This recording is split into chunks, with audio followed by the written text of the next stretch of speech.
Welcome back to the channel. Don't forget to hit like and subscribe button. Like and subscribe button. Tell a friend, tell a friend. Here we have another crazy story, another crazy story. Everybody know about Little Boosie. Everybody know about Marlo Mike. I didn't really too know much about Marlo Mike until I started hearing about him. And then I went back to listen to one of Little Boosie's songs where he's basically saying, you know what? Marlo Mike, anything I need done, he do it for me. If you know what I mean. To think a person would do anything for you, and once they go behind the bars for life, you stop talking to them, don't send them no money, no nothing. That's kind of crazy. But I mean, they say there's no honor amongst thieves. Imagine that. You know what I mean? You know what I mean? It's crazy though. Became a big villain in the minds of many. This was one of the biggest cases in Louisiana history, and prosecutors were certain that Boosie would never see the light again. However, for some reason, Boosie knew that the case wouldn't stick. This is because Little Boosie's a lucky person. He's a lucky guy.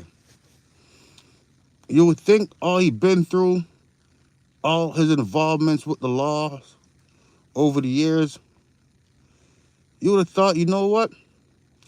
He'd do things different, but nope. He actually never changed. It's crazy though. it was entirely based on one person's testimony. And if Boosie could get Marlo Mike to not testify in his case, he Don't forget to hit like, subscribe button. So we're going to try to figure out what happened, what went down. that he would be free. All he needed to do was make sure that Marlo Mike does not testify in his case. At this time, everyone accepted the fate that Boosie would never see the light again, except for him. And what do you know? So basically, that's what Little Boosie's saying. He don't talk to Marlo Mike anymore because Marlo Mike lied on him. Little Boosie said he never did anything at all that Marlo Mike claimed that he did. I mean, I guess if it's like that, I guess someone lying on you, I guess maybe you can't trust that person like that anymore. I don't know. I'm just saying that. Boosie's trial, Marlo Mike took back his statements. He told the court that he lied and that Boosie had never told him to do anything. He says Mr. Hatch, Torrance Hatch, did not pay him to do so. In fact, this was a major blow to the case, as prosecutors could no longer use his original test. So I guess it makes sense now. You know, he tried to throw him under the bus. You know? He tried to get him, you know? He tried to get him. Now, all they had was lyrics and rumors, which did not stand well with the jury. So on May 11th, 2012, Boosie was acquitted on all charges of the case. The district courthouse in Baton Rouge, where the jury has returned a not guilty verdict in the murder trial of Torrance Hatch, Little Boosie. Yeah. He never changed. Matter of fact, Little Boosie right now, he said he wants a pardon. He's facing a brand new federal charge right now. Think about that. Told he never learned. 9 women and 3 men took about an hour to come to this decision, not guilty for Boosie. However, he was sentenced to 8 years for a separate charge for possession. So Boosie was not free yet, but he knew that he was coming home in the near future. Remember, he is already serving time. It'd be crazy if Little Boosie go to jail and him and Marlo might become cellmates. Wouldn't that be crazy? I don't know. I think so, though. Now in Angola on drug charges, an 8-year sentence there. But you're looking at pictures outside District Court in downtown Baton Rouge. There was a huge crowd inside, outside the courtroom. During this time, unfortunate news would hit the streets of Baton Rouge.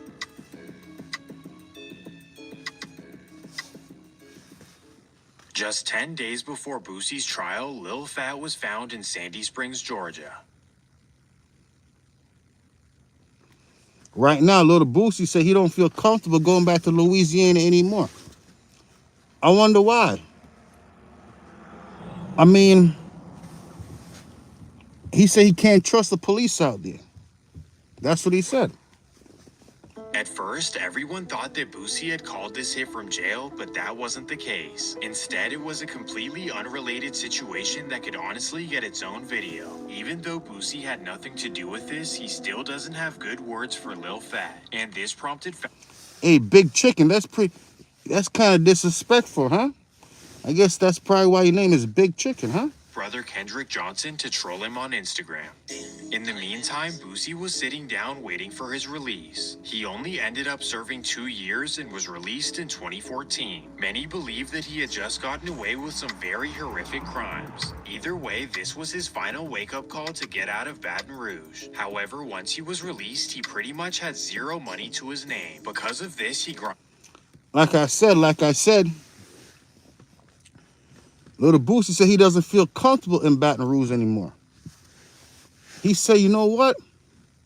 The police are out to get me. But I don't think that's the case.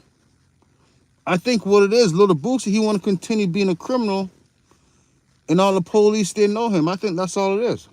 like never before, recording hundreds of songs and doing shows nearly every day. Once he saved enough money, he purchased a home in Fayetteville, Georgia, a suburb 40 minutes south of Atlanta. Boosie had a lot of mouths to feed, and he knew that his rap career could only last so long. So in 2015, Don't forget, everywhere he goes, you know, he gets pulled over by the police.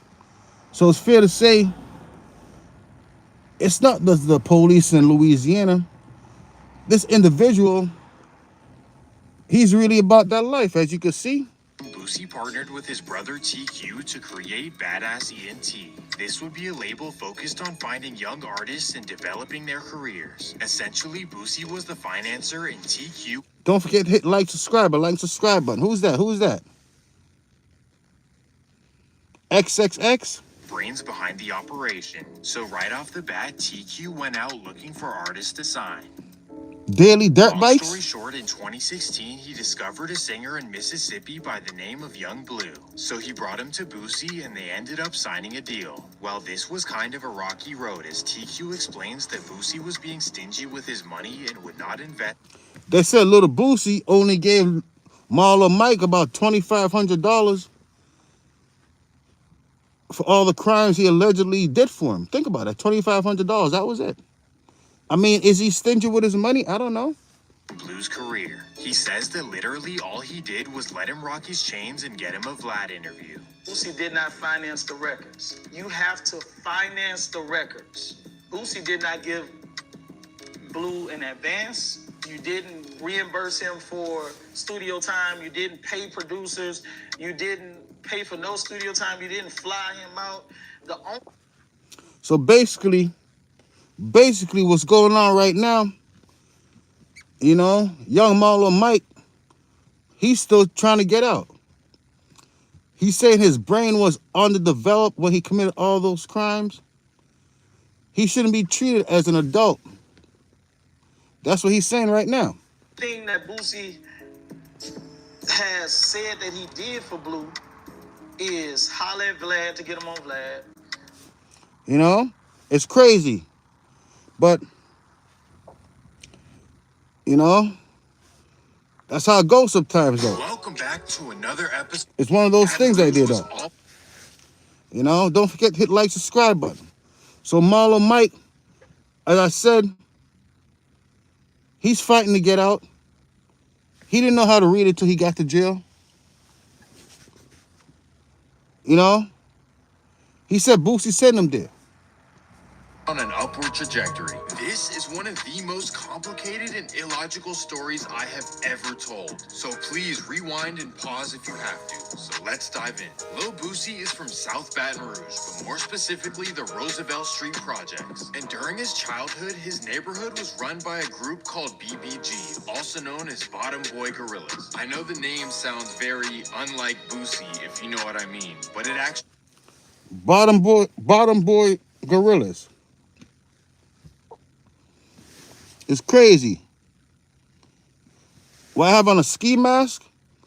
No, this is my uniform. That's all it is. This is my uniform. Makes sense. They operate out of what's known as the bottom of South Baton Rouge. I mean, Wipe Me Down was a song that I like, Little Boosie. I like Little Boosie. I think he's entertaining. But I also think, you know what, he needs to send Marlo Mike some money. This is pretty much considered Washington Street down to Astor Street, and BBG put fours down to mark where they're from. And on the other What's side up, Isaiah? of Washington Street, you have another group called TBG. This means Top Boy Gorillas, and they put fours up to show that they're from the top of South Baton Rouge. Both sides are known for getting money and playing rough. And although there was an off and on rivalry between members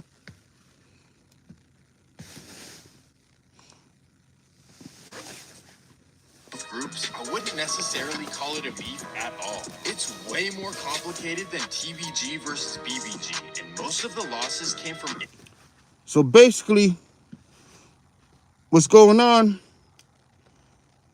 everybody's looking for justice right now. You know? Everybody's looking for justice right now. That's what's going on right now. That's all that's going on right now. It's crazy, though. Don't forget to hit like, subscribe button. Like, subscribe button. Unbelievable. Who's out there? Who's out there on my live? So I said, little Boosie. I said, very serious charge. little Boosie, he's looking for a pardon right now. I mean, and I said, what if he goes in and him and Marlo might become cellmates? I think that'd be interesting. Till next time. They say crime don't pay, but I see him do it. I see him do it, though.